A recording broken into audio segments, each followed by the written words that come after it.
受人破坏，也有一笪，这是澎湖北海，伫水深18到20米的所在，有志工咧巡逻的时，发现有古早时期的遗址，超过100公尺范围的玄武石条，大家拢有，拢是摆甲整整齐齐，边仔是若亲像有人互人磨过，志工已经赶紧通报相关单位来调查。 海洋志工来澎湖北海进行生态环境巡查，创落18公尺深，发现真特别的景象。一笪超过100公尺的海域，有真侪玄武岩石条，有圆形的，有四角形。共同特点是外观敢若有磨过，无尖角正筋骨，摆列嘛正整齐。发现的志工怀疑是不是古文明遗迹？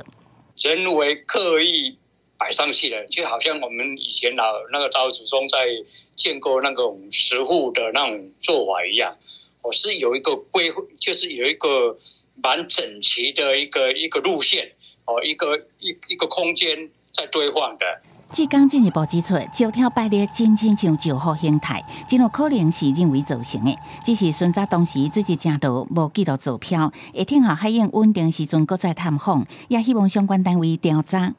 他们没有确切的坐标哈，那大概就是在那个空壳屿附近，也请他们就是可以进一步的提供我们资讯哈。下一阶段我们会委托我们的中央研究院跟张振华的团队哈，继续来做这方面的调查。文化部文化自然局表示，澎湖地理结构真特别，南北海嘛拢有类似海底遗迹的传说，虎糋沉城都是传说之一。 志工即届发现特殊的海底景象，会进行必要的调查甲研究。记者综合报道。